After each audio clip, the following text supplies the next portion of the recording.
La nouvelle est tombée comme un coup près. Le site de production de Nexans fermera ses portes en 2015. La société qui fabrique des câbles emploie 255 personnes sur son site de Gerland. 140 emplois doivent être supprimés. Au lendemain de l'annonce, les salariés parlent d'une trahison. C'est un coup de poignard qui est donné à l'industrie lyonnaise du câble électrique, qui sommes l'industrie qui a été à l'origine des câbles de Lyon, d'Alcatel Câble et maintenant de Nexans. Des commandes affluent, nous avons plus de 14 millions d'euros de commandes au mois de septembre. Et on vient nous dire que le coût du travail est trop élevé sur Lyon. Selon la direction, l'activité a baissé de 20% en 4 ans, d'où le choix de conserver uniquement le pôle de recherche et développement qui emploie 50 personnes actuellement à Lyon. Pour les 200 autres salariés, commence aujourd'hui une longue période de négociation. Cette opération sera menée sur 18 mois, et prendra fin au deuxième trimestre 2015. Et nous proposerons à chaque salarié, et c'est notre volonté, un reclassement interne ou un reclassement externe qui tient compte, je dirais, des contraintes familiales tout à chacun et des contraintes personnelles que chacun peut rencontrer. Car les emplois sauvegardés seront transférés sur les autres sites en France, mais aussi en Allemagne. Le plan de licenciement concerne en effet d'autres usines en Europe où plus de 200 postes doivent aussi disparaître. L'avocat Alexis Dubruel a été radié du barreau de Lyon aujourd'hui. Il avait tenu des propos antisémites à l'égard du juge Albert Lévy, demandant sa récusation dans une affaire en évoquant son appartenance à la communauté juive. L'avocat radié a 1 mois pour faire appel. Le docteur Tissot et le docteur Daligan ont conclu en cette fin de matinée qu'il y avait insalubrité, dangerosité, qu'il y avait atteinte à la dignité des personnes. Et je cite que le relogement en urgence leur paraissait indispensable. La conclusion des médecins y est peut-être pour quelque chose. Cet après-midi, le juge a préféré se donner le temps de la réflexion dans l'affaire du campement d'Albanais installé sous le pont Kitchener depuis l'été dernier.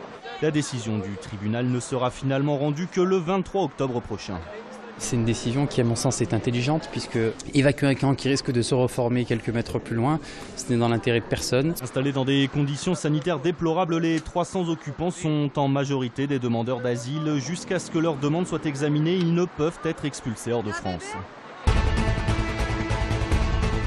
Les finances de l'Olympique lyonnais restent dans le rouge mais vont mieux. Les résultats financiers de l'exercice 2012-2013 ont été communiqués par le club hier soir. Ils font apparaître une amélioration du résultat net négatif de 20 millions d'euros contre 28 millions d'euros un an plus tôt. La vente de plusieurs joueurs pour un total de 36,2 millions d'euros n'a pas suffi à compenser l'absence de participation à la Ligue des Champions.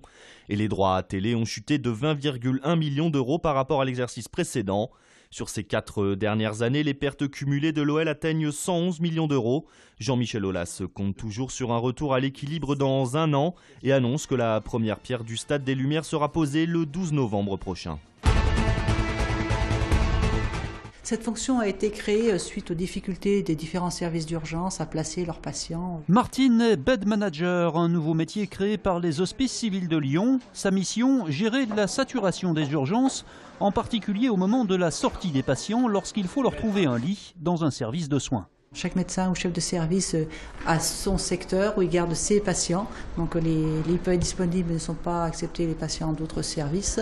Il y a beaucoup de ces difficultés-là. Il y a une notion de territoire qui est très importante. Et justement, l'objectif du bed management, c'est vraiment de collaborer entre tous les services, qu'il n'y ait plus ce cloisonnement dans les services. Et au niveau de l'unité 10 pour endocrino, il y a 3 lits disponibles pour aujourd'hui. Personnellement, je ne pense pas qu'il y ait besoin de plus de place dans les hôpitaux. Je pense vraiment que les hôpitaux ont besoin de se réorganiser, c'est-à-dire anticiper les sorties, c'est-à-dire qu'une sortie doit se préparer dès le début du séjour du patient. L'hôpital public est organisé pour prendre en charge des patients programmés, mais beaucoup moins pour prendre en charge ces patients venant des urgences. Donc il y a toute une réflexion à avoir de la gestion du fonctionnement des lits des hôpitaux publics. Martine a été infirmière pendant 30 ans et connaît bien les différents services des hospices. Son métier de bed manager devrait se développer prochainement. Pour l'instant, ils ne sont que 2 dans les hôpitaux lyonnais. Madame Laporte, ouvrez la porte. La porte, madame.